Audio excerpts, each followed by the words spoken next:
Kan sudah punya HP semua sekarang. Lagi-lagi tontonan ini luar biasa, ya. Semua ada dalam genggaman. Jadi anak laki-laki kita, ya, karena ternyata sekarang memang isunya lebih berat ke arah sana, ya. Kalau dulu punya anak perempuan lebih berat, kenapa? Karena kalau terjadi kejahatan seksual yang membekas adalah Assalamualaikum warahmatullahi wabarakatuh.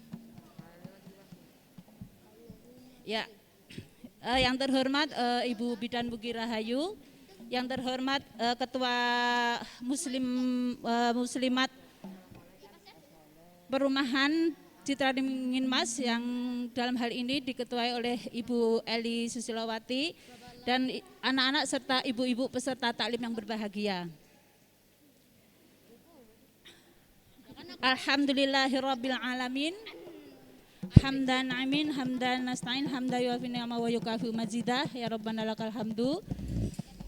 Kama yanbaghi li jalali wajhikal karim wa 'azimi sultanik. Allahumma shalli wa sallim ala sayyidina Muhammad wa ala ali sayyidina Muhammad. Amma ba'd.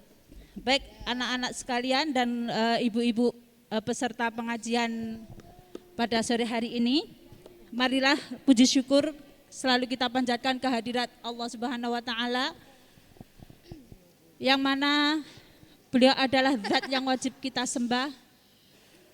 Dia adalah zat yang kita harus menghamba kepadanya.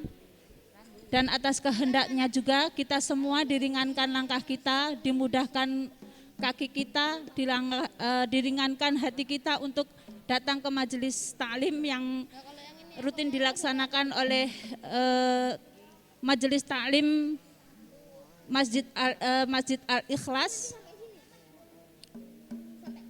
Dan semoga atas kehendaknya juga kegiatan kita pada sore hari ini diridhoi, sehingga ketika Allah ridha atas semua yang kita kerjakan, semoga nanti kegiatan yang kita laksanakan akan menjadi kegiatan yang barokah.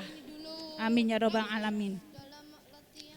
Salawat dan salam marilah selalu kita tunjukkan atau kita panjatkan kepada Allah untuk Nabi kita Muhammad sallallahu alaihi wasallam. Beliau adalah penghulu kita, beliau adalah penunjuk jalan kita dari kegelapan menuju jalan yang terang, yaitu Islam, ya.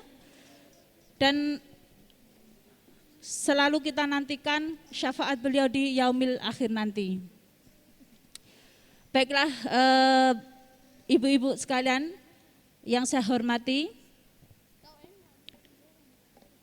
perkenankan pada sore hari ini, perkenalkan saya Faiza Agustina, selaku pembawa acara akan membacakan susunan acara pada sore hari ini. Yang pertama adalah pembukaan, kemudian yang kedua adalah tilawah Al-Quran yang nanti akan dibacakan oleh anak-anak TPA Masjid Al-Ikhlas. Yang ketiga adalah hadrah anak-anak TPA Masjid Al-Ikhlas. Kemudian yang keempat adalah pengajian inti yang pada hari ini akan diisi oleh Ibu Bidan Bugi Rahayu dengan mengambil tema adalah kesehatan ibu dan anak. Kemudian yang selanjutnya adalah sesi tanya jawab, dan acara yang terakhir adalah penutup. Marilah ibu-ibu semua, pada sore hari ini acara kita awali dengan membaca bacaan basmalah. Bismillahirrahmanirrahim. Dan selanjutnya adalah tilawah juz amma yang pada sore hari ini akan dibacakan oleh anak-anak TPA Masjid Al-Ikhlas. Pada anak-anak, ibu persilahkan. Ucap salam. Assalamualaikum warahmatullahi wabarakatuh. Kami akan membacakan surat Ad-Duha sampai surat Atin bersama artinya. Surat Ad-Duha. A'udzu billahi minasyaitonir rajim. Bismillahirrahmanirrahim. Wadduha walaili idza saja. ma wadda'aka rabbuka wa ma qala walal akhiratu khairul laka minal ula wala sawfa yu'tika rabbuka fatarda alam yajidka yatiman fa'awa wa wajadaka dolam fahada wa wajadaka ailam fa'aghna fa'ammal yatima fala taqhar wa amma sa'ila fala taqhar wa amma bi ni'mati rabbika fahaddits. Artinya, aku berlindung kepada Allah dari godaan syaitan yang terkutuk. Dengan nama Allah yang Maha Pengasih, Maha Penyayang. Demi waktu duha, ketika matahari naik sepenggalan, dan demi malam apabila telah sunyi, Tuhanmu tidak meninggalkan engkau Muhammad, dan tidak pula membencimu. Dan sungguh, yang kemudian itu lebih baik bagimu daripada yang permulaan.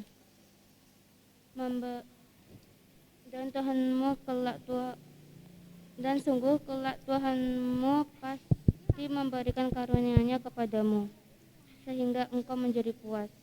Bukankah Dia mendapatimu sebagai seorang yatim, lalu Dia melindungimu, dan Dia mendapatimu sebagai seorang yang bingung, lalu Dia memberikan petunjuk, dan Dia mendapati sebagai seorang yang kekurangan, lalu Dia memberikan kecukupan.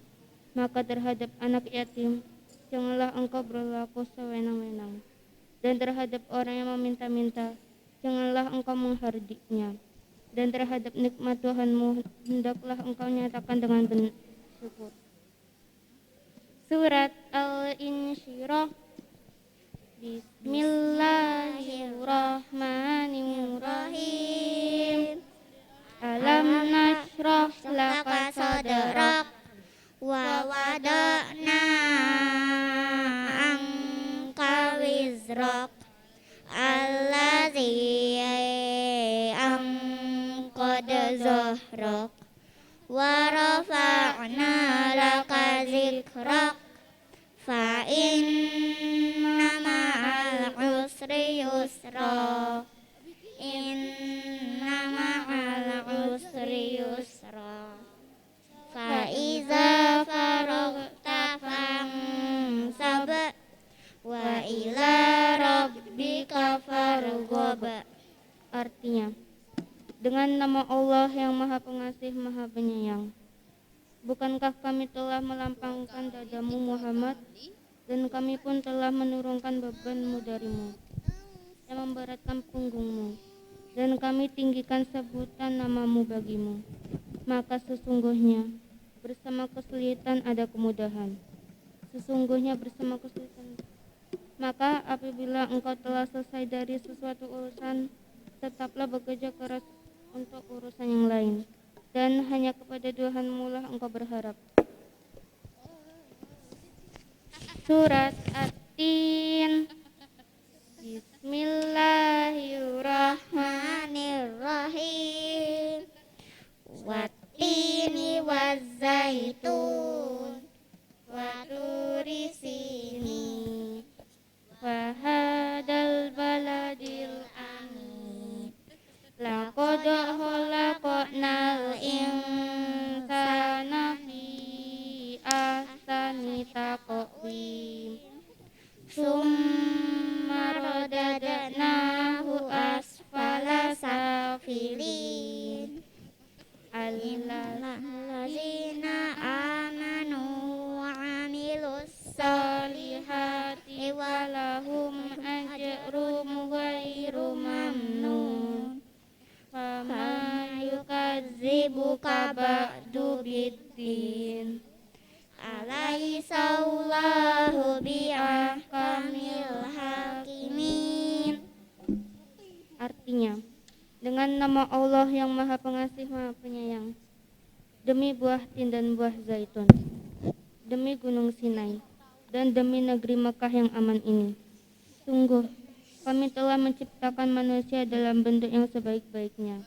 Kemudian, kami kembalikan dia ke tempat yang sederendah-rendahnya. Kecuali orang-orang yang beriman dan mengejarkan kebajikan, maka mereka akan mendapat pahala yang tidak ada putus-putusnya. Maka, apa yang menyebabkan mereka mendustakanmu tentang hari pembalasan setelah adanya keterangan-keterangan itu? Bukankah Allah Hakim yang paling adil? Tasdik. Sadaqallahul azim. Ucap salam. Wassalamualaikum warahmatullahi wabarakatuh.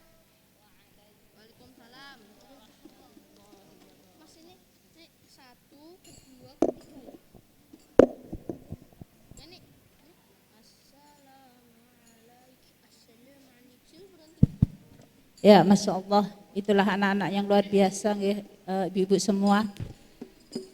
Mereka sudah bisa membaca ayat suci Al-Quran. Ya, harapannya adalah apa?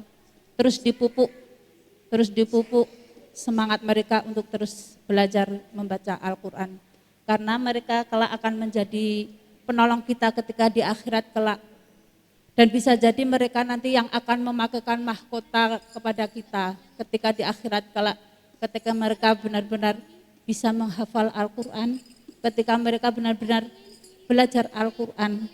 Jadi anak-anak ini adalah anak-anak yang memang harus terus kita jaga semangatnya untuk terus semangat dan terus semangat belajar Al-Quran. Semoga dengan bacaan anak-anak tadi juga membuat acara kita menjadi semakin lancar, nggih.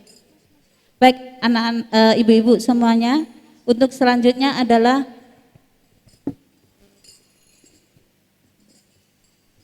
untuk acara yang selanjutnya adalah hadroh, yang mana ini anak-anak TPA ini luar biasa. Mereka kegiatannya tidak hanya mengaji saja, tapi mereka juga ada kegiatan yang namanya hadroh. Nah, pada kesempatan hari ini mereka akan menunjukkan kemampuan mereka dalam mempersembahkan hadroh kepada ibu-ibu semua.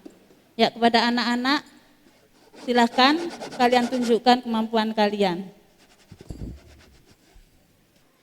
Ucap salam. Assalamualaikum warahmatullahi wabarakatuh. Allahumma sholli sholatan kamilatan wa salim salaman sama ala sayyidina Muhammadin lilladzi tanhalu bihil uradu wa tawfariju bihil kurabu wa tuqadu bihil hawaiju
ucap salam.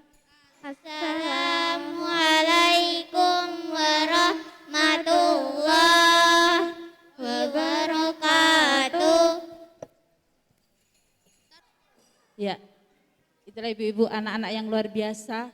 Ya, di sini saya mengajak ibu-ibu semua untuk kita bersama-sama mendoakan anak-anak supaya kelak mereka benar-benar akan menjadi penolong kita ya Bu di akhirat kelak. Kita berharap kita sebagai orang tua kelak mereka menjadi anak yang solih dan solihah. Amin ya rabbal alamin. Untuk selanjutnya adalah masuk ke acara inti, yaitu pengajian inti yang nanti akan disampaikan oleh Ibu Bidan Mugirahayu yang hari ini akan mengambil tema kesehatan ibu dan anak. Ya, monggo kepada Ibu Bidan Mugirahayu, waktu dan tempat saya persilahkan. Bismillahirrahmanirrahim. Assalamualaikum warahmatullahi wabarakatuh. Alhamdulillahirabbil alamin. Assalatu wassalamu ala asrofil anbiya'i wal mursalin wa ala alihi washabbihi ajmain, amma ba'du. Ini mohon maaf saya masih agak kaku duduk di atas. Ternyata enggak enak ya. Tapi enggak apa-apa, mungkin karena Zoom ya Bu ya. Jadi ini juga saya lepas enggak apa-apa ya. Ternyata tidak enak kalau bicara pakai masker.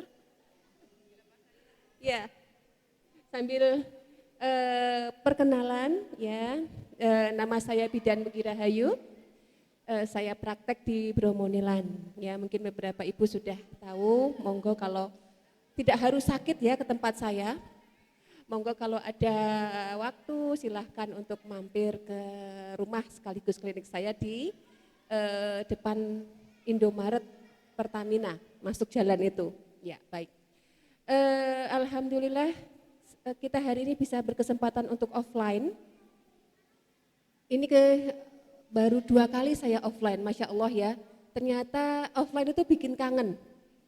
Bertatap muka, bertemu saudara, bertemu teman itu ternyata luar biasa, ada semangat, energi yang tidak didapat kalau kita offline ternyata.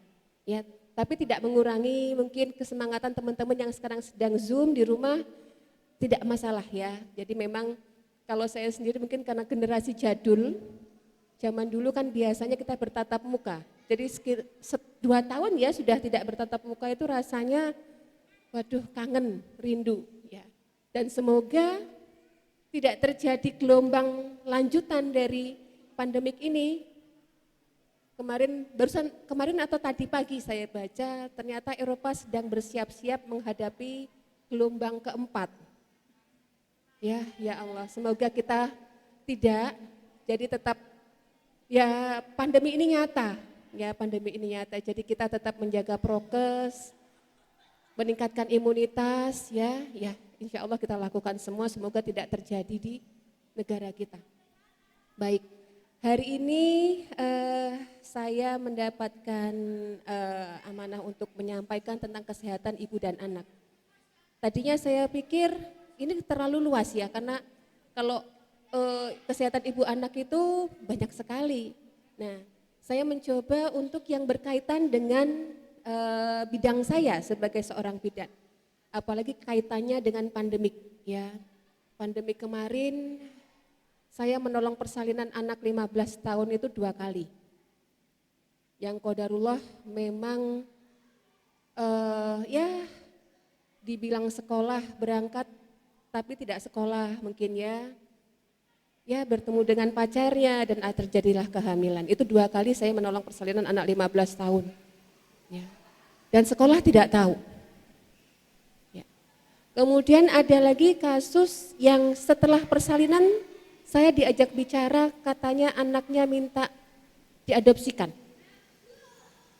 Kenapa? Saya bilang, ternyata saya baru tahu mereka bukan suami istri. Padahal sudah sepuh-sepuh. Ya, sudah sepuh-sepuh, maksudnya yang laki-laki sudah mungkin usia 50-an, yang perempuan usia 30-an. Ternyata bukan suami istri. Na'udzubillahi min dzalik. Ya. Kemudian ada lagi saya membantu persalinan di rumah, gembrojolan, itu 2 kali. Ternyata ini juga bagian dari kesehatan reproduksi.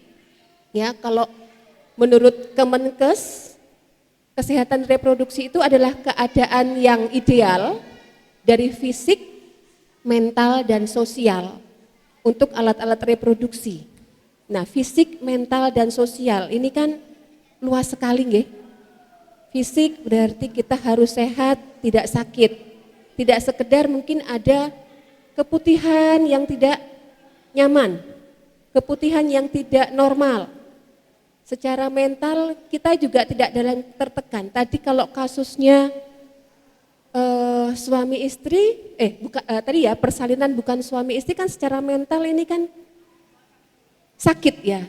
Secara mental ini sakit ya. Keduanya dan juga akan masalah ke keluarganya. Nauzubillahi min dzalik ya. Juga dengan mungkin kesehatan ibu yang bersalin di rumah tiba-tiba brojol. Itu brojolnya qadarullah memang yang kasus pertama itu betul-betul enggak punya. Saya itu bersalin, suaminya nunggu di luar ditemani kucing 2. Kucingnya mungkin karena mencium bau darah ya. Ya Allah, dan hanya di tikar. Ya, agak jauh tempatnya, tapi saya bilang kenapa kok sampai ke saya? Lihat di website yang terdekat dari sini cuma ibu, dia bilang. Ada kok yang lainnya, saya bilang gitu. Kan lebih dekat lebih baik daripada harus jauh-jauh.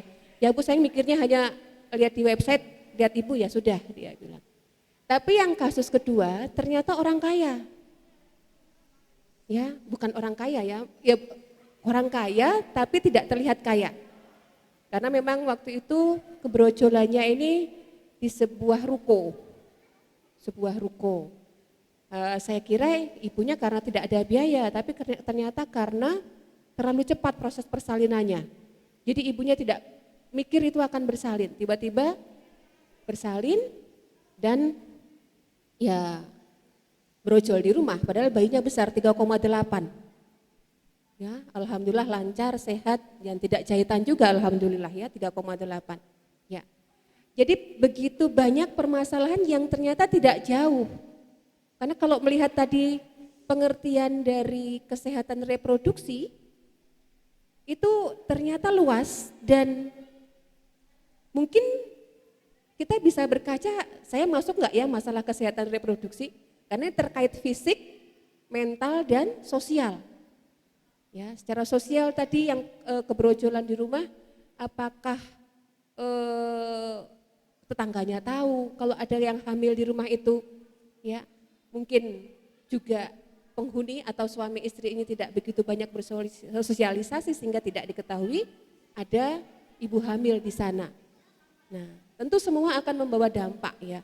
Semua yang terjadi ini akan membawa dampak. Tidak hanya pada keluarga tersebut, tapi juga pada sosial. Balik lagi ke sosial. Ketika ada permasalahan kesehatan reproduksi dan ini ternyata memang di setiap umur ada permasalahan. Mulai dari mungkin saya melihat ini kan ibu-ibu dengan usia beragam ya. Ada yang mungkin masih punya anak balita atau bayi. Tapi ada juga yang sudah punya cucu. Tapi di setiap usia itu ternyata permasalahan kesehatan reproduksi itu ada. Buat ibu-ibu yang punya anak balita misalnya.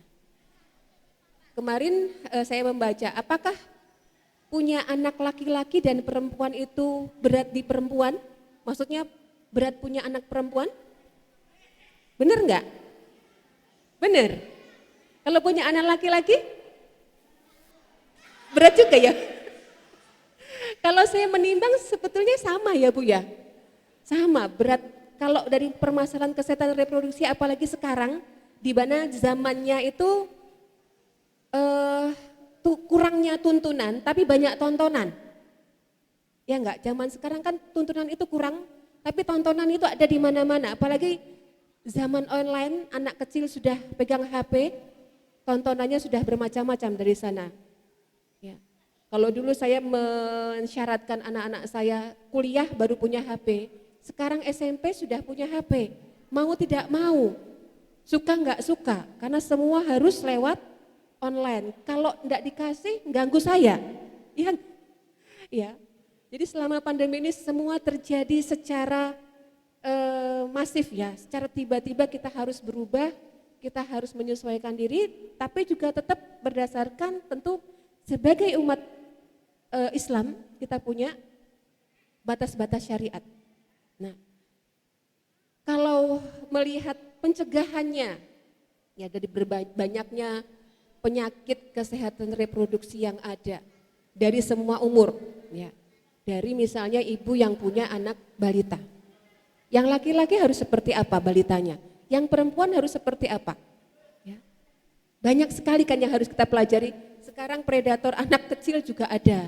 Nauzubillah ya Allah, kalau lihat berita-berita di media sosial, di mungkin televisi sudah jarang sekarang ya, di internet begitu. Bagaimana predator anak kecil itu juga ternyata ada, ya ada. Entah itu memang karena memang tontonan setiap hari ya, dan tidak ada kerjaan, mungkin hanya nonton, kuota banyak, nonton. Yang punya anak perempuan mungkin, ya ini karena memang penjagaannya tidak bisa menyeluruh. Secara umum sebetulnya kalau kita mau kembali ke Islam itu selesai. Kalau kita kembali ke syariat Islam, bagaimana Islam itu menuntun supaya kita menjaga kebersihan, bagaimana kemudian kita berpakaian, itu sebetulnya sangat membantu untuk mencegah penyakit-penyakit kesehatan reproduksi. Namun nyatanya kan tidak seperti itu sekarang ya. Apalagi beberapa waktu lalu ada pemimpin daerah yang ketahuan suka nonton video XXX. Dan alasannya karena nggak mungkin seorang pria dewasa nggak nonton katanya. Ya, ini kan berarti seorang pemimpin daerah gitu ya, kok bisa punya kebiasaan nonton video porno. Bagaimana dengan yang dipimpinnya? Ya ini mengerikan gitu kan. Nah, tentu akhirnya kita memang tidak banyak berharap pada tontonan ya, karena itu juga kita dapat dari tontonan di luar sana. Dan kembali kepada tuntunan tadi, meskipun ini berat di masa pandemik ini, saya merasakan luar biasa ya ketika perekonomian yang jungkir balik, yang tadinya ayah saja yang bekerja, ternyata sekarang ibu juga harus bekerja, dan itu pun belum cukup. Ya ini terasa sekali. Ya, di pandemik ini semua terasa seperti jungkir balik dunia. Rumah yang mungkin terlihat besar ternyata nggak bisa makan, itu banyak. Ya, rumahnya besar tapi ternyata nggak bisa makan karena sudah habis buat angsuran misalnya. Ya, itu banyak sekali. Dan ini apakah akan berimbas ke kesehatan reproduksi? Betul, iya. Ya, semua segi ini akan berimbas ke kesehatan reproduksi. Anak yang tidak mendapatkan tuntunan, terus bagaimana? Istri yang lelah bekerja, terus bagaimana? Ya. Bagaimana suaminya? Tentu ini kan akan banyak sekali. Jadi kesehatan reproduksi itu luas sekali ya. Kalau kita mau memetakan satu-satu mungkin sampai malam kita akan nggak selesai-selesai. Tapi minimal memang satu hal yang harus ditanamkan, yang harus kita jaga adalah bagaimana kemudian kita menjaga tetap kita menjaga Islam itu ada dalam rumah kita. Islam itu kita tanamkan di rumah kita. Itu salah satu hal yang insya Allah sangat menjaga. Ya. Di hari ini kita mendapatkan bagaimana doa itu sekarang tidak begitu, doa itu tidak begitu dirasakan dampaknya. Ya enggak? Ibu-ibu merasa enggak bahwa doa mungkin ketika saya berdoa kok rasanya tidak secepat kalau orang lain berdoa misalnya begitu. Padahal untuk menjaga kesehatan reproduksi pun ya saya percaya doalah salah satu. Bagaimana kita menjaga anak-anak ya dengan doa-doa dari ibunya supaya anak ini terjaga. Mungkin sudah banyak yang baca tentang bagaimana seorang muslimah yang lewat di depan ini ya, penjahat ya waktu itu ya, mungkin sudah pada baca, kemudian tiba-tiba dia tidak diapa-apakan. Di seorang, ini ceritanya di luar negeri ya, jadi remaja putri ini pulang kemalaman, ya, pulang kemalaman, kemudian ada seorang laki-laki mabuk. Kalau di luar kan biasa ya, laki-laki mabuk, orang itu biasa mabuk, ya, boleh mabuk. Ya. Nah, kemudian dia lewat dengan takut-takut, karena kan kalau orang mabuk bisa melakukan apapun. Ya. Dan laki-laki itu ternyata diam saja. Ya. Ternyata yang didapatkan kemudian di belakangnya lewat lagi perempuan, yang ini kemudian masuk ke di kepolisian ya. Perempuan ini ternyata diperkosa. Kenapa yang perempuan pertama tidak diperkosa? Ternyata karena doa dari ibunya. Karena anaknya pulang kemalaman, ibunya berdoa, ya Allah jagalah anakku ya Allah, supaya dia tidak mendapatkan celaka di jalan. Dan seketika itu Allah kabulkan, dia tidak, anak perempuan ini tidak diperkosa. Tapi yang ternyata katanya menurut pengakuan laki-laki itu, ketika perempuan ini berjalan, yang dia lihat perempuan ini berjalan bersama laki-laki besar, tinggi, sehingga dia takut untuk mendekati perempuan ini. Nah, inilah yang saya bilang, selain dari banyak hal ya, ikhtiar yang kita lakukan, ternyata doa masih senjata utama untuk kita minta kepada Allah, karena semua terjadi atas izin Allah, ya. Semua terjadi atas izin Allah. Kalau kita melihat tadi penjagaan di setiap umur pasti ada. Untuk anak kecilnya bagaimana kita menjaga auratnya supaya tidak terbuka. Memakai celana ketat itu legging. Ya. Perempuan, anak kecil dibiasakan memakai legging itu sekarang sesuatu wajib sepertinya. Supaya tidak kemana-mana auratnya. Ya. Jadi pakai pakaian yang panjang, juga pakai legging. Usahakan memang untuk menutup bagian itu.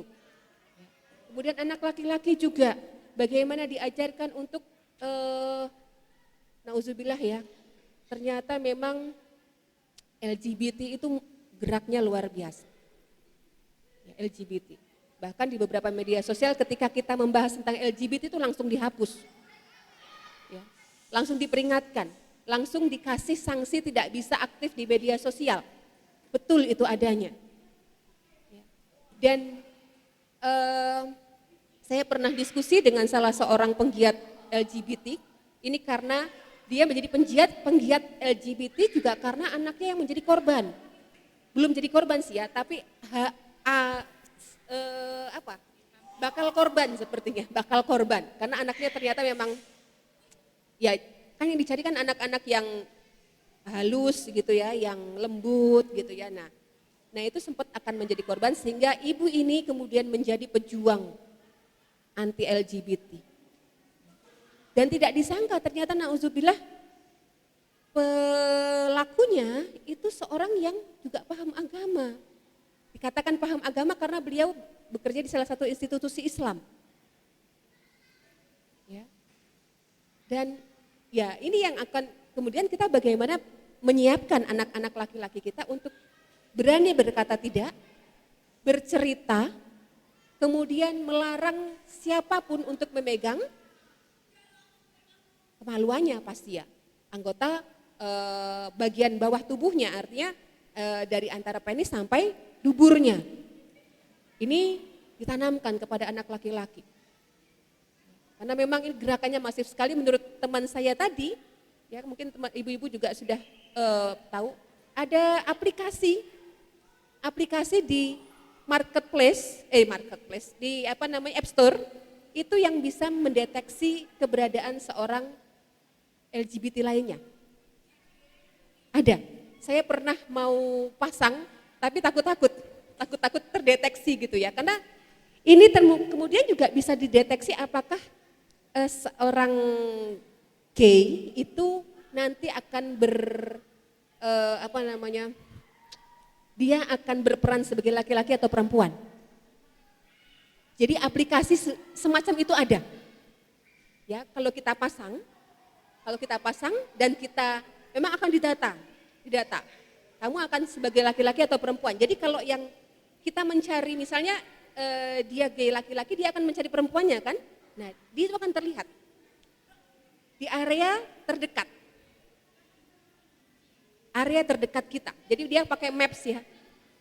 Jadi sampai saya ya Allah merinding gitu ya. Kok ngeri sekali sampai di sini di Purwomartani. Saya pakai punya beliau, saya pakai aplikasi beliau ada. Ya, nggak jauh karena itu hanya sekitar dia bisa menangkap 5 km bisa tertangkap. Titik-titiknya ada. Sebegitu hebatnya teknologi membantu pekerjaan-pekerjaan seperti ini. Dan ini kalau diketahui oleh remaja-remaja kita yang punya potensi ke arah sana atau punya trauma yang seperti itu, kan sudah punya HP semua sekarang. Lagi-lagi tontonan ini luar biasa, ya. Semua ada dalam genggaman. Jadi anak laki-laki kita, ya, karena ternyata sekarang memang isunya lebih berat ke arah sana, ya. Kalau dulu punya anak perempuan lebih berat, kenapa? Karena kalau terjadi kejahatan seksual yang membekas adalah perempuannya, yang hamil adalah perempuannya, laki-lakinya melenggang gitu ya. Melenggang begitu saja, gak pernah ketahuan dia perjaga atau tidak. Tapi perempuan ketahuan kalau sudah pernah melahirkan. Ya, kita tahu kalau itu anak pertama atau bukan anak pertama, kita bidan itu tahu. Berbeda. Ya, berbeda. Nah, walaupun ada yang pernah menutupi, bicara ini anak pertama. Ya, entah apa permasalahannya. Ya. Jadi sekarang punya anak laki dan perempuan itu sama. Terutama di laki-laki, kalau sudah jadi korban, ya, dia pernah mendapatkan perlakuan dari temannya, seniornya, ya, sodomi, dan dia mendapatkan kenikmatan di situ, dia akan menjadi pelaku. Jadi seperti berantai, dia akan meneruskan ini. Ya, itu nggak bisa dipungkiri. Makanya sekarang kalau anak saya bilang, kalau perempuan laki-laki cakep itu udah punya pasangan masing-masing, laki-laki juga. Jadi kadang-kadang ngerinya ketika mereka masing-masing berkumpul, ya, ini memang harus yang saya pernah dengar berkembangnya mereka itu di tempat berkumpulnya laki-laki. Di mana? Gym. Tempat gym. Itu ditengarai sebagai salah satu tempat penyebaran. Ya, kan di situ laki-laki kan buka baju, terlihatlah otot-ototnya gitu ya. Yang bertindak sebagai perempuan pasti senang lihat seperti itu. Laki-laki yang bertindak kalau hubungan sebagai perempuan. Ya. Maka itu juga menjadi salah satu yang saya tahu dia punya usaha gym, akhirnya menutup gymnya karena dipakai untuk seperti itu. Ya. Juga untuk kalau laki-laki berkumpul lagi di kalau sepak bola yang kecil itu futsal. Nah, ini juga ditengarai salah satunya dari sana. Berkumpulnya laki-laki itu kan kita, kalau anak laki-laki lebih bebas ya, mau pulang jam berapa tidak begitu seperti perempuan. Maghrib harus di rumah kalau perempuan. Kalau laki-laki sampai jam 10, jam 11 mungkin masih bisa diberikan toleransi. Ini yang kemudian menjadikan mereka lebih bebas. Jadi itu beberapa hal yang kita harus tanamkan kepada anak-anak kita untuk tidak boleh siapapun, baik laki-laki atau perempuan, tidak boleh siapapun memegang daerah privasinya, yaitu daerah di bawah perut, ya, di bawah perut sampai lutut, itu tidak boleh dipegang oleh siapapun. Atau juga untuk diajak orang yang asing, bahkan bukan orang asing sebetulnya sekarang ya, pelaku-pelaku ternyata berada di lingkaran dekat dari anak, karena anak tidak percaya kepada orang itu. Nah, ini yang juga kita harus tanamkan betul-betul bahwa memang tidak boleh, bahkan ayah ibunya pun tidak boleh memegang kecuali dalam keadaan darurat, yaitu sakit, ya sakit yang memerlukan bantuan, misalnya anaknya jatuh dan tidak bisa ke kamar mandi sendiri, nah itu bisa. Walaupun kita harus cebok gitu ya, cebok di kamar mandi, ya kita perhatikan juga harus ada orang yang melihat. Maksudnya ini bukan untuk mengumbar aurat, tapi paling tidak itu akan menjadi semacam batasan buat orang melakukan sesuatu yang lebih berat lagi. Kemudian di usia remaja, nah ini titik kritisnya ini di usia remaja. Kesehatan reproduksi itu titik kritisnya di usia remaja ternyata. Kejadian tadi seorang perempuan di usia 15 tahun sudah melahirkan, ya. Bahkan waktu itu yang kasus kedua yang datang itu, saya tanya ibunya belum datang. Kemana ibunya?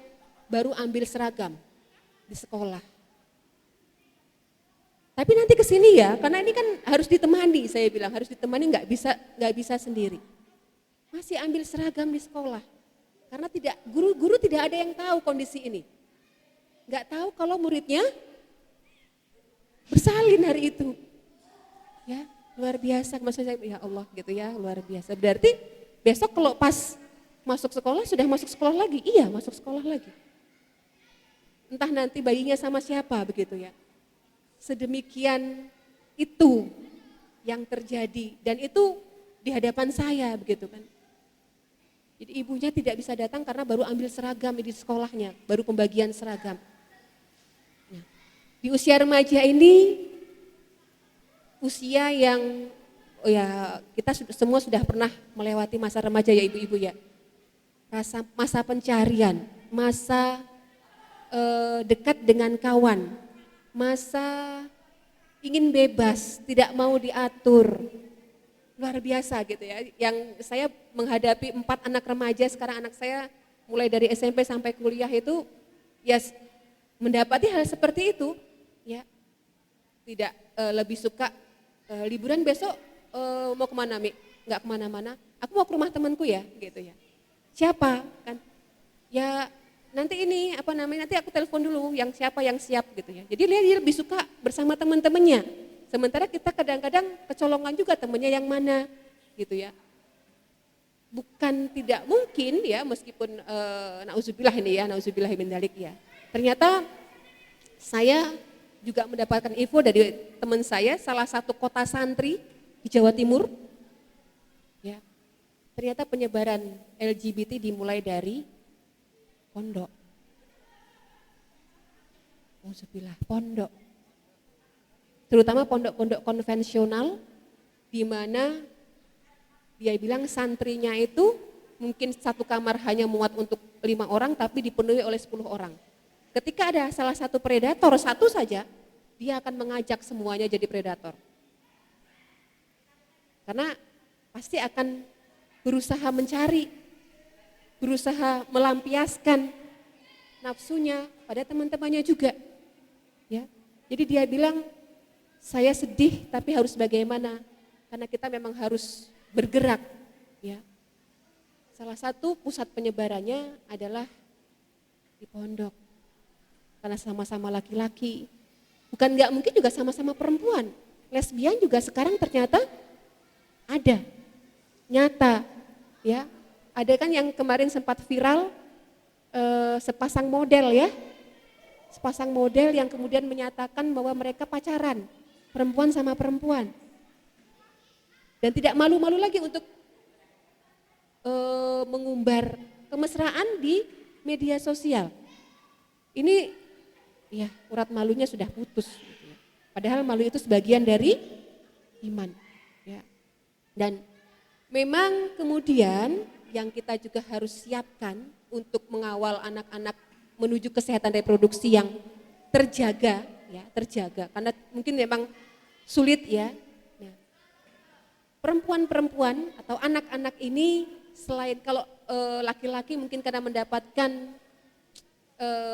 perlakuan yang tidak pantas, kalau perempuan biasanya karena mendapatkan tidak mendapatkan contoh yang baik di rumah.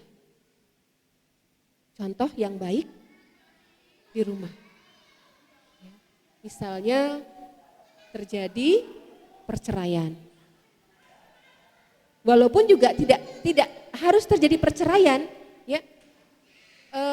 Salah satu bisa dikatakan mungkin anak buat saya ya, maksudnya sekarang dia sudah besar gitu dan sering curhat itu, dia mengatakan tidak harus keluarga yang bercerai yang kemudian anak-anak tidak mendapatkan kasih sayang, karena ternyata dia adalah salah satu korban dari keluarga yang tidak bercerai tapi merasakan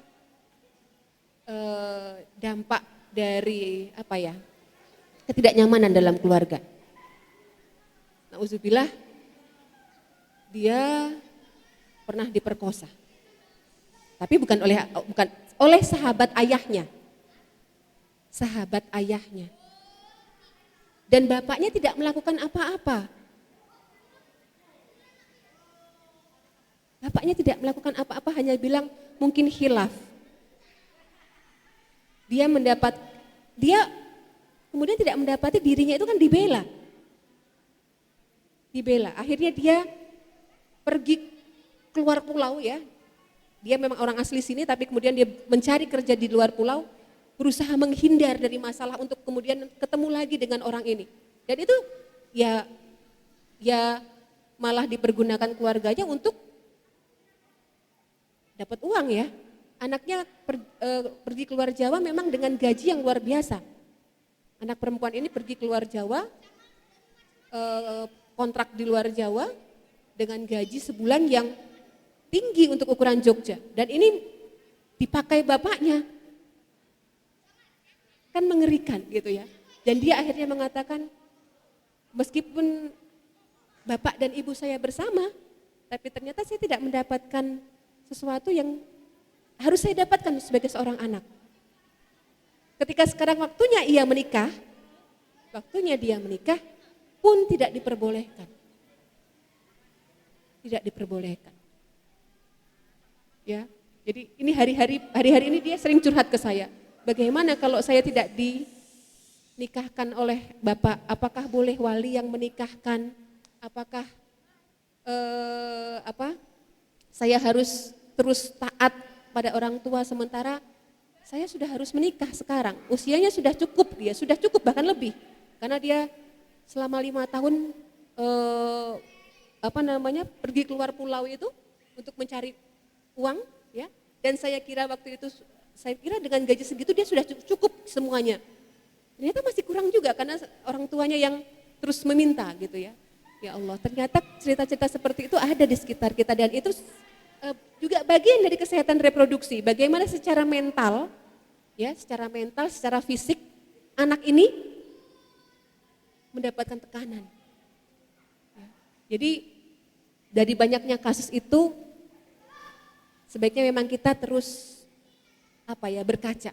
Kita mungkin bukan orang tua yang baik juga. Ya, kalau saya sendiri, ya Allah, saya jauh mungkin dari baik ya. Saya tidak bisa selalu mendampingi anak-anak saya dan itu yang selalu dikeluhkan mereka. Ya, Umi nggak ada waktu aku ini, Umi nggak pernah tanya ini. Ya, saya sadari saya bukan orang tua yang sempurna gitu ya. Tapi bagaimanapun saya menerima keadaan itu dan berusaha memperbaiki gitu ya.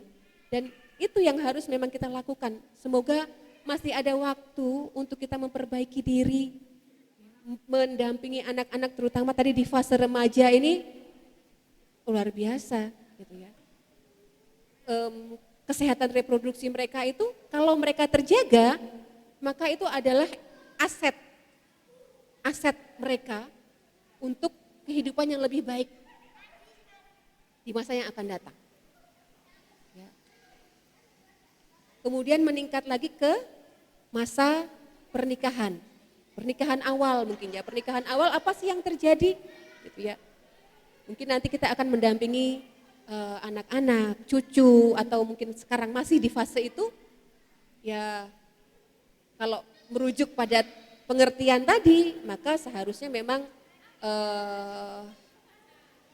bagaimana ya? Kita mendapat sebagai seorang perempuan gitu ya, mendapatkan hak untuk bisa hamil, melahirkan, menyusui. Kalau kita bicara hak ya, kalau bicara di apa namanya? Secara Islam kok saya belum mendapatnya juga tentang hak ya, tapi bagaimana kalau kita melakukan kewajiban kita, insya Allah kita akan mendapatkan hak kita. Kalau kita melakukan kewajiban kita, insya Allah kita akan mendapatkan hak kita. Tapi dalam konsep kehamilan, persalinan, nifas, menyusui, ternyata perempuan Indonesia itu bisa dikatakan belum mendapatkan haknya sebagai ibu, sebagai perempuan. Karena tugas perempuan Indonesia utamanya ya, itu peran ganda semua. Ya. Banyak tulisan-tulisan di media sosial itu yang mengatakan kalau jadi wanita Indonesia itu serba siap salah dan siap kerja. Mulai dari pagi sampai malam nggak berhenti ya Bu ya, ya nggak? Yang urusan anak, urusan dapur, urusan belum lagi kalau bekerja, urusan pekerjaan, stres rumah, stres kantor. Nah, ini ya tadi saya katakan membawa juga ke dampak dalam kesehatan reproduksi. Ibu yang kelelahan bekerja ternyata harus masih melayani suaminya di malam hari. Nah, bagaimana menata itu semua? Ya masing-masing punya kondisi dan latar belakang yang berbeda. Maka ya kita pelajari sendiri bagaimana kondisi kita dan kita berusaha lebih baik gitu ya. Kemudian dengan meningkat lagi ketika usia dewasa, kemudian lansia, menopause, menjelang menopause atau sudah menopause. Terjadi lagi kemungkinan kesehatan reproduksi ini akan sebetulnya setiap fase itu ada tantangannya sendiri-sendiri. Ketika menjelang menopause sementara suami mungkin masih punya gairah yang tinggi, ini bagaimana? Karena kan laki-laki tidak punya fase stop tuh nggak ada ya. Perempuan punya menopause, tapi laki-laki nggak ada kok bukan menopause ya, nggak ada dia namanya berhenti kegiatan seksualnya. Sementara kalau perempuan setelah menopause seperti anjlok ya, karena memang hormon-hormonnya kemudian sedikit sekali estrogen itu menurun ya, akhirnya membuat hubungan itu tidak nyaman. Ya, hubungan tidak nyaman, mungkin sakit ya, karena memang pelumasnya menyedikit. Belum lagi rasa yang turun naik ketika menopause. Ya, turun naik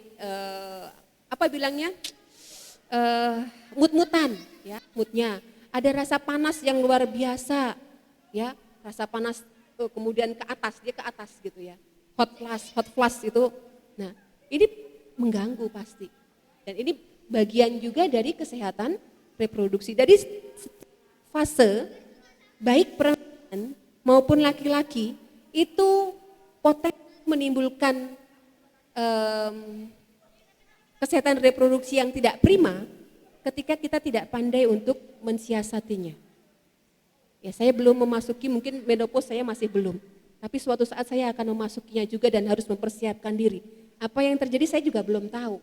Ya, bagaimana dengan saya, bagaimana dengan suami, tapi terus untuk mempersiapkan diri. Ya, apa yang akan terjadi nanti.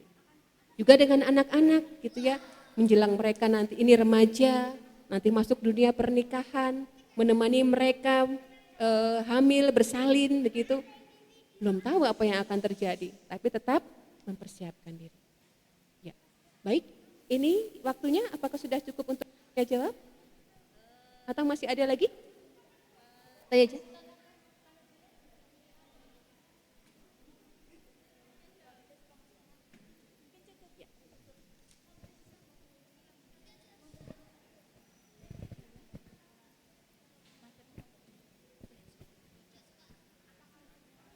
Baiklah ibu-ibu, untuk selanjutnya adalah sesi tanya jawab. Mungkin untuk sesi tanya jawab saya kasih waktunya 10 menit ya.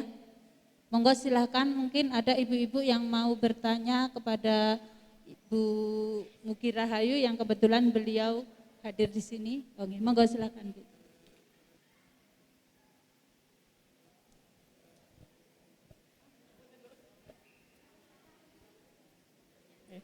Tes. Assalamualaikum warahmatullahi wabarakatuh. Sebelumnya terima kasih kepada Bu Mugi atas sharing-sharingnya. Ini yang salah satu ada 2 pertanyaan yang ingin saya ajukan. Yang pertama, saya punya anak kecil, jadi saya merasa concern dengan pendidikan seks. Nah, sebaiknya kapan kita mulai mengenalkan pendidikan seks kepada anak? Apalagi saya punya anak perempuan dan laki-laki, ini benar-benar harus tahu batasan-batasannya. Yang kedua mengenai LGBT ini ya, sebenarnya saya concern sekali karena sangat nyata, saya pernah melihat sendiri gitu. Sewaktu saya kuliah, saya melihat dengan nyata bagaimana lingkungan-lingkungan ada yang seperti itu juga. Bahkan nggak cuma di tempat saya kuliah, di tempat teman-teman yang berbeda kampus pun juga. Yang kedua, dan kemudian sekarang itu sosial media mudah sekali diakses seperti kata jenengan ya Bu ya. Salah satu yang sangat digemari anak-anak sekarang kan K-pop ya Bu ya. Nah, K-pop itu saya pernah suka K-pop. Saya tahu bagaimana acara-acara K-pop itu tidak sekedar menyanyi, ada kehidupan pribadi-pribadi mereka yang disiarkan. Dan itu secara gamblang menunjukkan bagaimana hubungan perempuan dengan perempuan, laki-laki dengan laki-laki gitu. Dan sekarang anak kecil pun sudah tahu K-pop gitu Bu. Tapi anak saya enggak, saya batasi, benar-benar saya batasi tontonannya. Cuma kan khawatirnya bagaimana dengan lingkungannya, bagaimana saya menjaga anak saya dari lingkungan-lingkungan yang seperti itu. Kan kadang kita nggak bisa mengontrol anak kita ketika di luar rumah gitu. Ya begitu Bu, jadi itu pertanyaan dari saya, sekian, maaf. Wassalamualaikum warahmatullahi wabarakatuh. Ya, monggo Bu Mugi Rahayu itu mungkin mewakili ibu-ibu ya. Bagaimana mengenalkan pendidikan seksual dan juga bagaimana mengantisipasi dengan perkembangan yang sekarang kepada anak-anak. Monggo Bu. Baik, terima kasih. Ini pertanyaannya ini untuk kapan memulai pendidikan seksual gitu ya. Kalau kita mulai bicara pendidikan itu kan dimulai sejak dalam rahim. Ya, dalam rahim. Jadi ibu sebagai yang diamanahi Allah untuk hamil, memulai pendidikan itu sejak dari perut. Bagaimana konsepnya? Ya, misalnya kita pertama sekali kita tidak membedakan jenis kelamin. Ya, ini kan sering terjadi ya, sering terjadi ayah ingin anak laki-laki, ternyata setelah di USG anaknya perempuan. Ini sebetulnya termasuk dalam pendidikan reproduksi. Bagaimana kemudian berdua ini untuk diskusi supaya tidak memilih jenis kelamin tertentu. Ya, ini sejak awal kehamilan. Ya. Jadi memilih jenis kelamin itu adalah salah satu hal yang juga secara agama kan tidak ada ya seperti itu ya. Tidak boleh gitu kita kemudian mengunggulkan salah satu jenis kelamin. Misalnya laki-laki. Sementara perempuan itu tidak dianggap lebih baik, ya. Padahal belum tentu. Hadis Rasulullah sendiri anak perempuan 2, siapa yang punya anak perempuan 1, ada yang bilang 1, ada yang 2, ada yang 3 akan masuk surga. Ya, jadi tidak boleh memilih jenis kelamin itu dari kehamilan. Kemudian setelah lahir, sejak bayi kita mulai bagaimana kemudian membiasakan anak ini menutup aurat.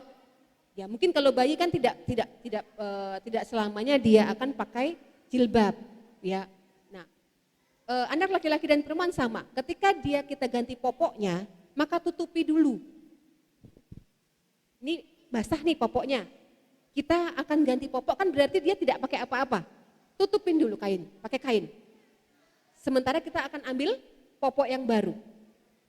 Jadi ini akan jadi kebiasaan kita sebetulnya. Jadi waktu ganti popok, adek auratnya Umi tutupin dulu ya, ibunda tutupin dulu ya sebentar. Bunda ambilkan yang baru. Jadi dia tidak kita tinggal dalam keadaan terbuka, baik laki-laki atau perempuan. Ya. Ini adalah pendidikan reproduksi juga. Kita mulai mengenalkan bahwa aurat itu harus ditutup. Mungkin waktu bayi dia mengenalnya aurat hanya sekitar kelamin ya. Tapi nanti setelah besar kan kita akan biasakan bagaimana adik kalau keluar pakai jilbab. Ya. Selangkah keluar dari rumah misalnya adik harus pakai jilbab. Ini memang butuh kekuatan ya. Saya juga sekarang masih punya anak umur 2 tahun itu keluar harus pakai jilbab. Harus ya, walaupun dia sendiri mungkin kalau masih teman-teman dekatnya yang datang dia nggak pakai ya sudah gitu ya. Keluar pakai jilbab. Yang laki-laki usahakan pakai sempak sejak awal. Ya kadang-kadang ini juga kesalahan, saya juga merasa saya juga belajar dari sini. Anak laki-laki saya pakai sempak itu waktu umur 2 tahunan baru mau. Karena kan mungkin panas. Ya. Paling tidak itu bisa menutup, maksudnya kalau terjadi sesuatu akan lebih sulit orang untuk buka celana dulu, buka sempak dulu gitu kan. Jadi anak laki-laki dipakaikan sempak sejak awal. Sejak awal. Jadi dia sudah biasa untuk pakai sempak kemudian celana. Perempuan juga pakai celana dalam kemudian legging, itu dari sisi pakaian.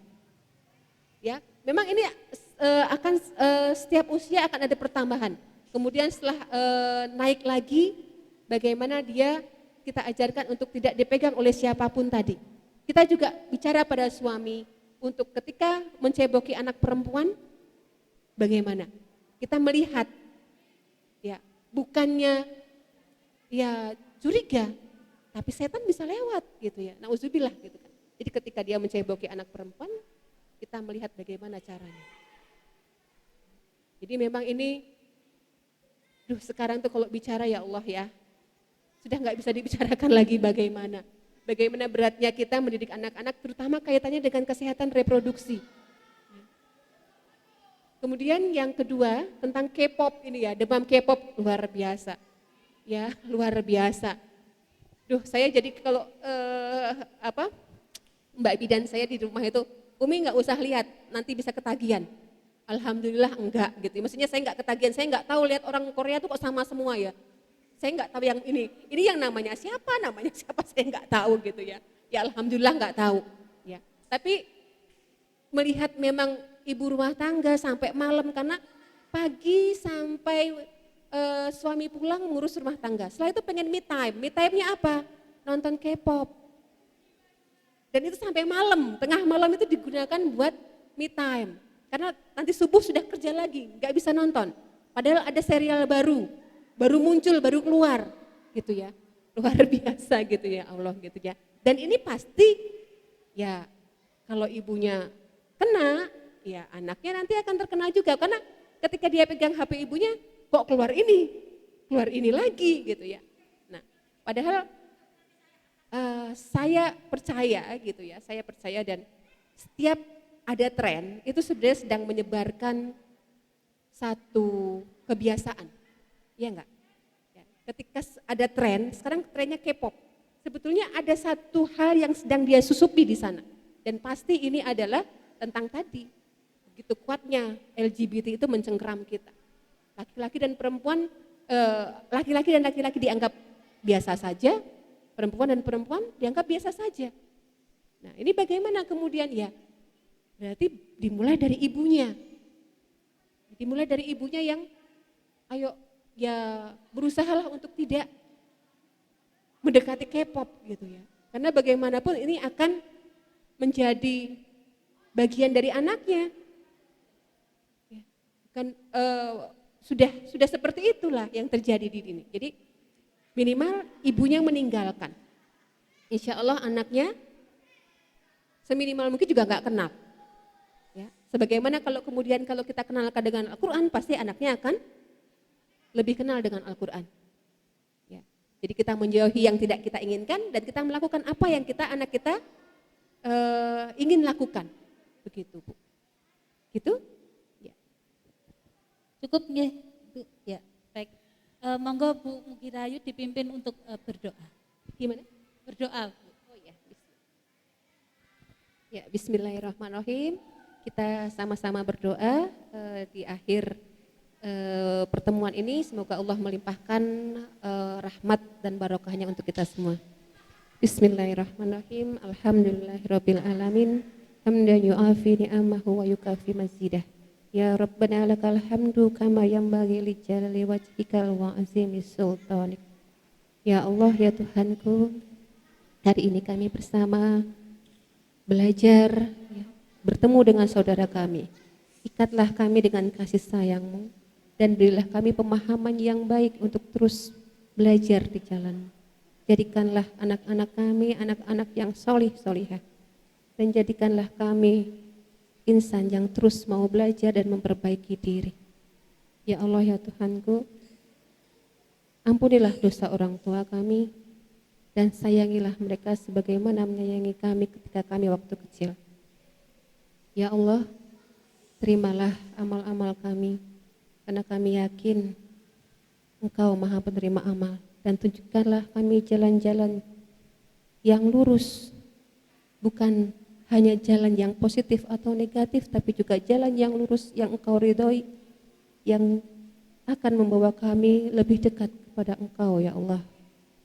Ya Allah, sore ini kami bersama-sama dengan sahabat-sahabat kami, tetangga-tetangga kami, teman-teman kami memohon kepadamu, limpahkan rahmat dan barokah-Mu kepada kami.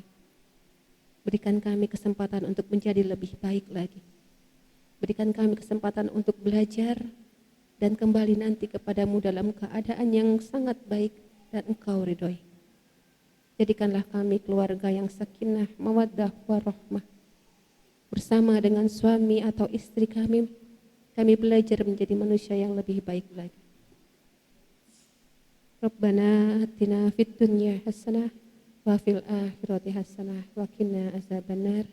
Alhamdulillahirabbil alamin.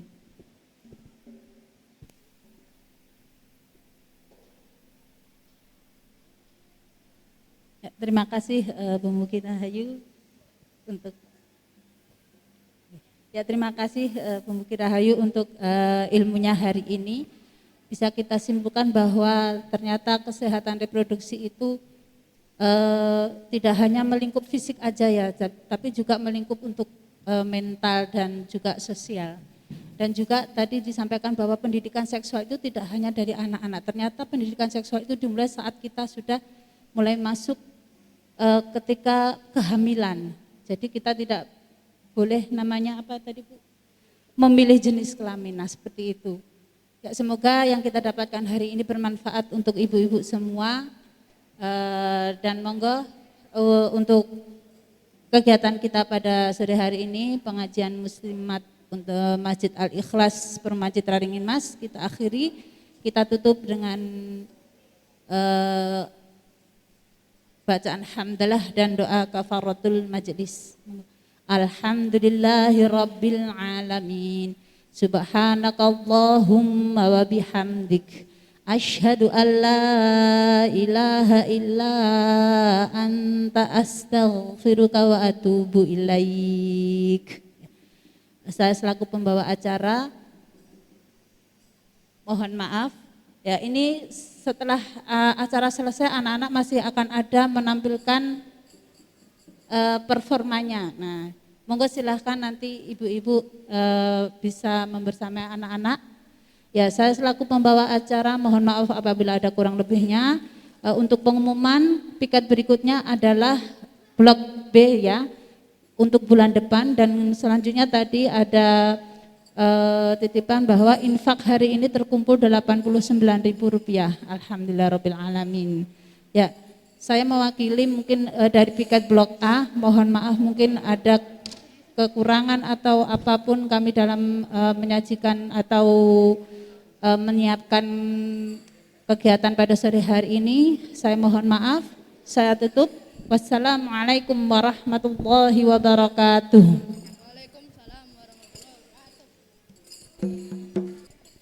Ucap salam. Assalamualaikum warahmatullahi wabarakatuh.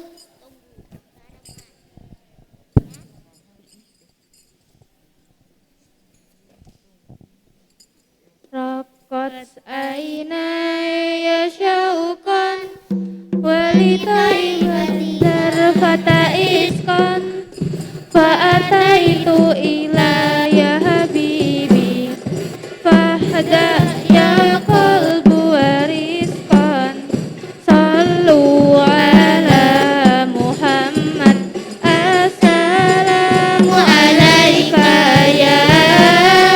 يا رسول الله السلام عليك يا حبيبي يا نبي الله ya Rasulullah. Betapa rindu hatiku ingin dekat dengan kekasihku, datang ke kota Madinah melepaskan dahaga jiwaku, mengunjungimu ya Muhammad. Assalamu alaika ya Rasulullah. Assalamu alaika ya Habibi ya Nabi Allah ya Rasulullah. Assalamu alaika ya Rasulullah. Assalamu alaika ya Habibi ya Nabi Allah ya Rasulullah.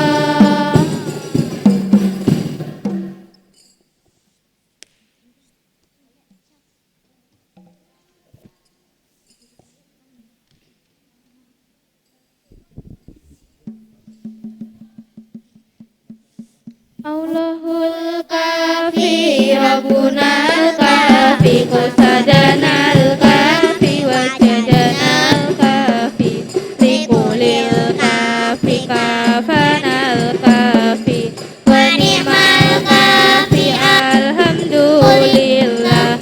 Allahul kafi Rabbunal kafi qasadanal kafi wajadanal kafi likulin kafi kafanal kafi wa ni'mal kafi alhamdulillah. Muda-mudi di ini zaman bukankah pandai pengetahuan, ilmu dan azab ditinggalkan sehingga diri bagaikan hewan. Allahul kafi Rabbunal kafi qasadanal kafi wajadanal kafi likulil kafi kafanal kafi walimal kafi alhamdulillah. Muda-mudi di zaman ini senang dicari setiap hari, hura-hura dan lupa diri, lupa mengaji dan lupa mati. Allahul kafi Rabbunal kafi qasadanal kafi wajadanal kafi likulil kafi kafanal kafi wa ni'mal kafi alhamdulillah.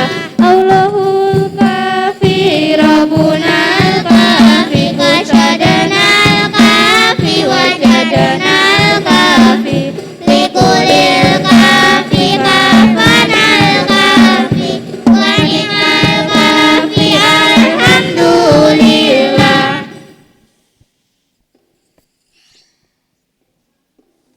Ucap salam.